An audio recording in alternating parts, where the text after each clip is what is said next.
Hello everybody, my name is Raccoon Bro, and welcome back to another reaction video. It's time for a death battle! And this time, we're gonna be going into the distant future and the very distant past with two of Marvel and DC's greatest time travelers, Cable and Booster Gold. Now, I'm sure most of you guys aren't too familiar with these guys. I mean, they're a little bit obscure compared to other superheroes that have been on the show. But I know Cable from Deadpool 2, and I've seen bits of Booster Gold in the cartoon Justice League Action. And after doing a little bit of preliminary research, I think Booster Gold's probably going to win. It seems like he's got a bit more time-traveling craziness to him, and let's face it, it's DC. At this point, Marvel beating DC is kind of a rarity. But I have another prediction that I feel pretty confident about. The next time, it's gotta be Obi-Wan's time. May the 4th is coming up. I mean, if they don't have a Star Wars character coming up on that date, that would be such a missed opportunity. So that's my prediction. I think Booster Gold is going to win, and I think Obi-Wan Kenobi is going to be the next fighter. So I hope I'm right, because I don't want to sound like super confident and then get sidelined. So, with all that being said, let's get into the video. Let's get into the mayhem. So, with all that being said, let's get into the mayhem. So, with all that being said, let's get into the mayhem.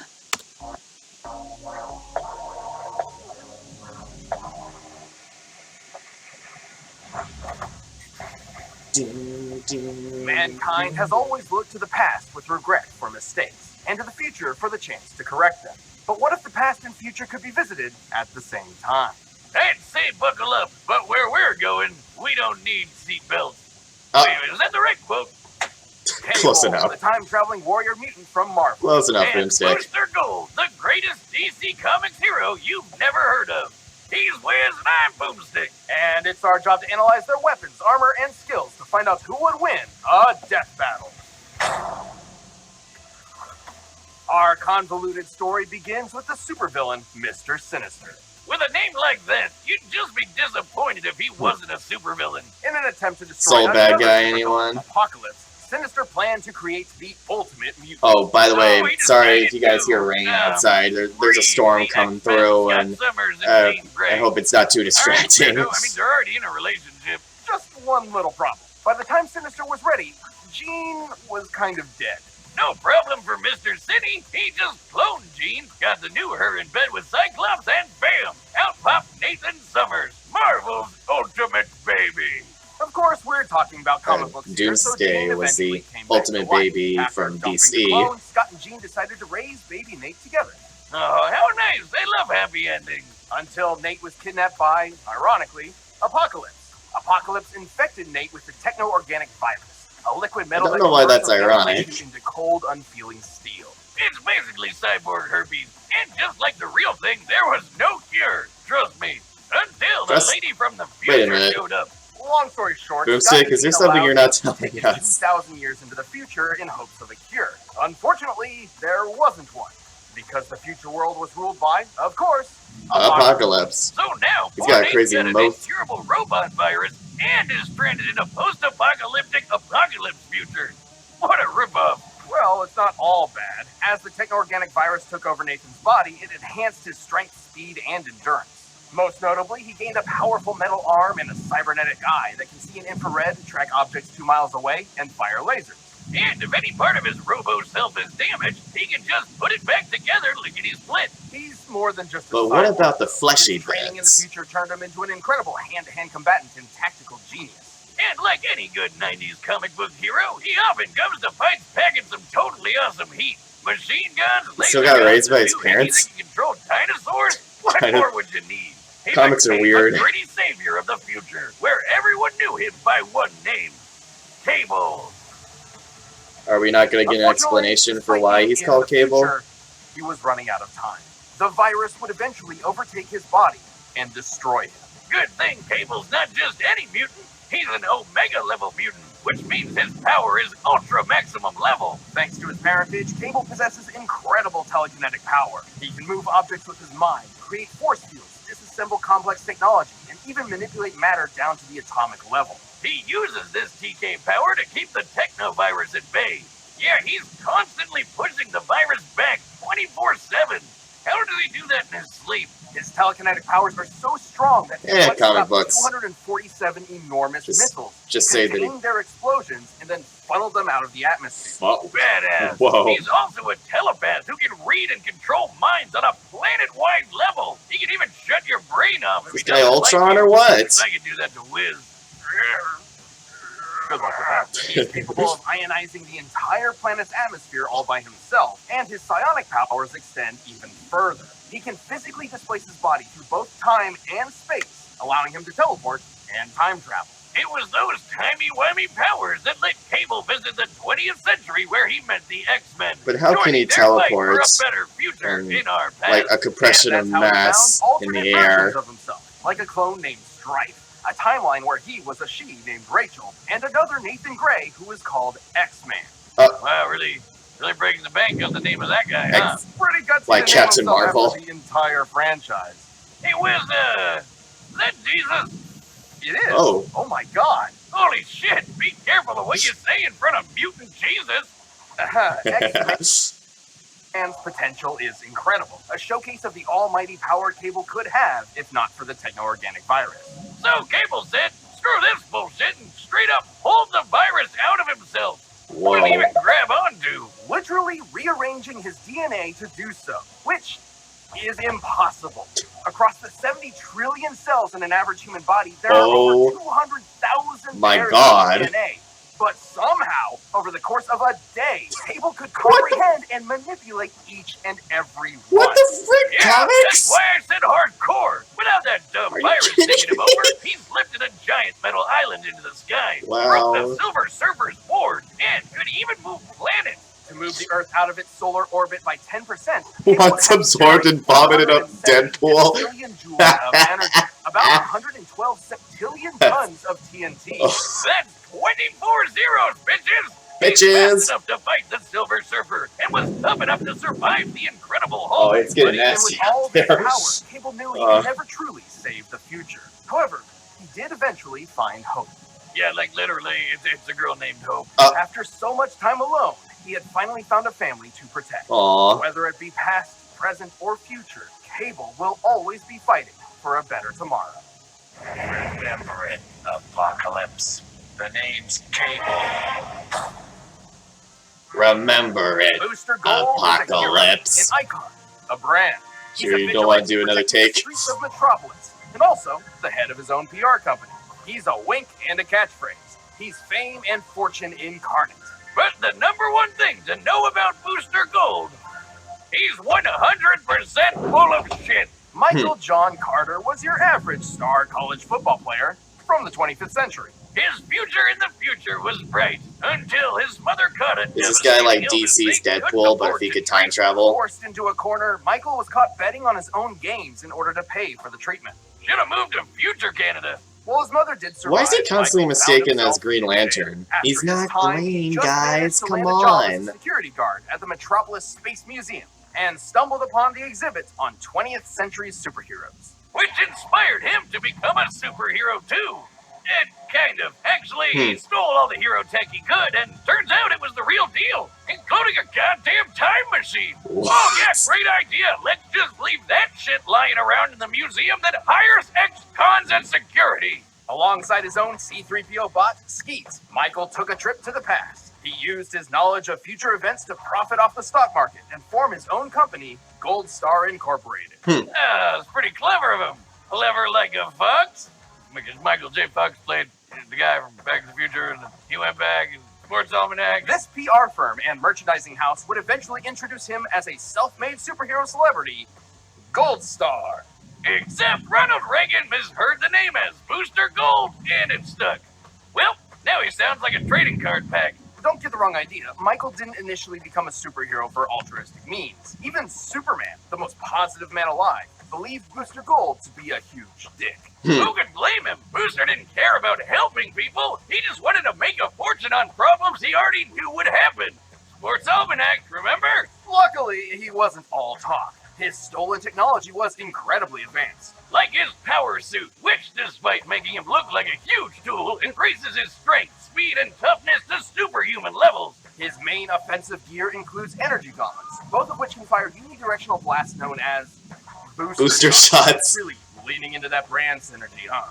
And if an enemy is getting a little handsy, he can redirect the gauntlet's energy through Nah, his this guy's more like the Mr. zapping Satan shit out of anything it DC. touches, or it can amp up his strength even more. He's just gotta be careful not to run out of fuel. His goggles include heat vision, infrared, and X-ray, and his Legion flight ring allows him to, you know. But at the end of the day, Booster's still an ordinary guy. He's like if Iron Man were a dumb loser. He'd get his ass kicked on a daily basis if he didn't have his nifty force field built. Potentially his most important tool of all. Booster's force field is an impenetrable wall of continual energy so dense that not even bacteria can pass through. He can shrug off physical and energy attacks as well as weirder stuff like mind control. From the likes of Maxwell Lord, no less. A telepath powerful enough to brainwash the entire planet. Whoa. Booster can even remove his force field and wrap it around something else to protect them or to crush them into nothingness, like my heart after 7th grade prom.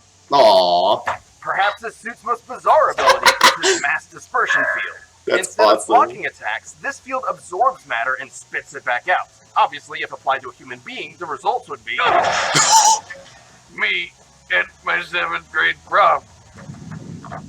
And while Booster originally needed a time machine to travel to... I love how they just have all the equipment of the fictional characters randomly. And now, for Wiz vs. Boomstick, we can add Boomstick can survive getting an anvil thrown at him. To the past, he has since integrated temporal circuitry into his suit, allowing him to travel the time stream at will, or just stop it entirely. He can even hang out with his past and future selves. Booster managed to fight alongside the Justice League. There he met fellow D-lister Blue Beetle, kicking off the most wholesome bromance ever. To be fair, Booster wasn't just an empty charlatan. Sure, he used his future technology to pretend he had superpowers, but as time went on, his acts of heroism became real and often required sacrifice. Perhaps his friendship with Blue Beetle helped mold him into the selfless hero he later became. As much of a doofus as he can be, he's also kicked his fair share of ass. He's managed to go toe-to-toe with heavy hitters like Doomsday and Maxima. He's moved quick enough to dodge beams of light, even flying fast enough Stole Martian Manhunter's cookies. to keep up with Flash and tap into the Speed Force. You know, the extra-dimensional energy field that controls all kinetic energy in the multiverse. And his force Wow. field is no joke. It took hits from gods like Trigon. It even withstood a blast that was breaking down the Earth at the subatomic level. It doesn't make him invincible. His force field is powered by the same energy source as his gauntlets, so using too much of either will deplete the other. He's also a huge showboat and will take any opportunity he can to get rich quick. Like the time he and Blue Beetle stole Justice League funds to set up a casino on a tropical island, which turned out to be a lie. True story. It was weird.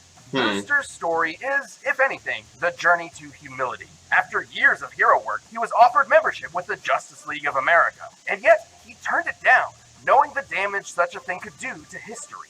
Instead, Booster chose to travel the time stream, repairing its cracks and saving the multiverse. His mom was pretty proud of him. The important thing is that he chose a life he could not publicize. He'd be saving the world behind the scenes. It may not have been what he originally planned, but Booster Gold would ultimately become the greatest hero you've never heard of. I am Booster Gold, the greatest hero you've never heard of. Until now! That's awesome. All right, the combatants are set. Man, that's a great character arc. It's time for a I'm still death okay. battle! Mr. Gold, he's got this 100%. Like, there's no way he survived hits from Doomsday. Come on. I've seen the preview. His voice sounds kind of weird to me. Booster is not gonna lie. Hey, buddy, do you mind? You're hogging my spotlight here. You look like an idiot. Cable does kind of sound like John DiMaggio. You want to take on the champ to boost your street cred, right? Oh, okay. Well, if it's a fight you want, it's a fight you'll get. Pavement will be stained with your blood. What? Wait, is this guy serious? Like, doesn't Booster's voice sound kind of like bass boosted to you guys? Like to sound lower? Like, I don't know if it's just me. There's just like there's something weird about it. I saw the preview. That's why I know in advance. Thank you! Thank you!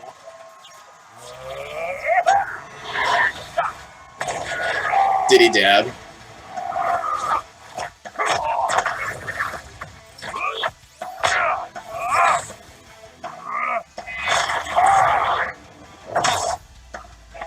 Alright, douchebag, you want some of this?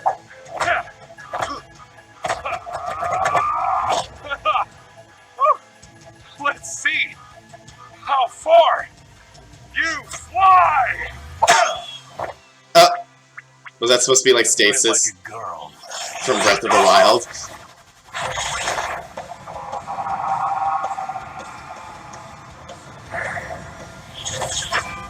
Oh shiz. So those F-Zero cars? Did you just punch me into next week? A million next week?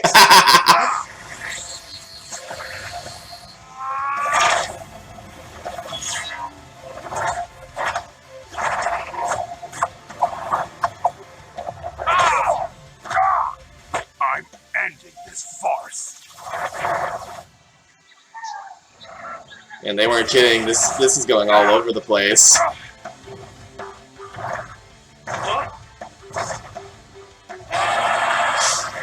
Getting Darth Vader, Dr. Doom vibes. Uh-oh. I set this up while you were playing Roadkill. Funny how time travel works. Oh, hey! I can do that too! In fact, it's kind of my thing. So, here's an army of me's from every second we've fought so far. That's great. I remember that moment from the cartoon. It was very awesome.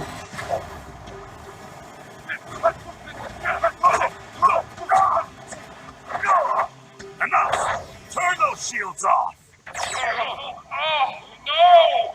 A voice in my head must remove force field! Finally, your time just ran out. Uh-oh. What? Oh, wait. Do you think you made me turn my force field off? No, it's too strong for that. I gave it to you. Oh, yeah! I'll see you in hell, you goddamn golden asshole! Holy shit! Damn! Boost terrific! That was brutal. KO! No! Seriously? I know it seems ridiculous, but Seriously! How did that golden dingus beat mutant Jesus? well, it sounds crazy at first, but Booster Gold actually had everything he needed to take Cable out. Cable's powers were way more versatile and deadly than Booster's. Supposedly, Cable can extinguish stars, though he has never shown such power. Even then, Booster's force field has resisted blasts from foes whose destructive power is beyond star level, like Trigon. And his lifetime of experience in the trenches made him the more well-rounded soldier overall. But Booster had plenty of deadly weaponry in his own right, though his saving grace was that force field. Yeah. Sure, that thing survived some crazy stuff. Including every single thing in Cable's arsenal. For Whoa. example, Cable's telekinesis could move a planet and rearrange cells, right? Well, Booster's force field survived planetary destruction at the subatomic level, similar to a nuclear bomb, but on a massive scale worth about 14 tenatons of TNT. Whoa. 100,000 times greater than Cable's power output. That's 40 f***ing zeros, bitches! Holy mutant Jesus! And remember, his gloves use the same Still not as much as Mega Man.exe. energy as the shield. Resistant to subatomic destruction indicates it would resist more general molecular manipulation from Cable's telekinesis, preventing him from bypassing the shield's defenses. That means Booster is packing some serious heat. Even in Cable's fight with the Silver Surfer, while he managed to keep up for a short while, once the Surfer got serious, the fight was over pretty quick. Early in Booster's career, his force field was overpowered by Mind Dancer, a relatively weaker telepath. However, she needed to amplify her powers to do so. Booster's suit has been upgraded numerous times since then. Meanwhile, Boosty's over here in the same league as speedsters like Flash. And I know what you're thinking. What about Cable's mind control powers? Well, Boosty's shield protected him from Maxwell Lord, whose mental powers, like Cable's, could also span an entire planet. Yeah, Cable looked a lot better on paper, but he just didn't have a surefire way to put Booster down for good. And Booster had exactly what he needed to nab a victory. This is one of the awkward things about comparing heroes from different franchises. Cable may be a gritty badass and Booster may be a silly goofball, but those distinctions mostly matter in their own worlds. In Death Battle, we have to compare them directly, and sometimes that means a hero no one's ever heard of wins. Booster didn't just win, he took home the gold. The winner is Booster Gold. Wow. Hey, thanks for watching this episode of Death Well Battle. done, Booster. People are going to know your name now. And if you want to watch more stuff, check the boxes right over there. What we got?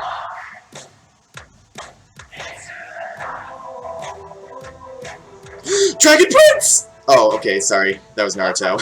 Hey, I was Rainbow. It's Obi-Wan Kenobi! I freaking called it! Woo! And, yeah, I was afraid it was going to be another Naruto character, but oh well. I've seen people really wanted that matchup, so I'm happy for him. But yeah, this was a pretty fun fight. Ben was right; it went all over the place, and dude, that death, holy shit! I'm reeling on that one. I think I'm glad that Booster Gold is going to be one of those heroes that gets a bit more recognition now from this, and it just goes to show that even if you are a goofball, it doesn't really matter so much if you have the powers to back it up. And that just goes to show, don't judge a book by its cover. So hey, I hope you all liked the episode as much as I did. If you liked it, be sure to let me know, and be sure to stay tuned for the next video. Take care.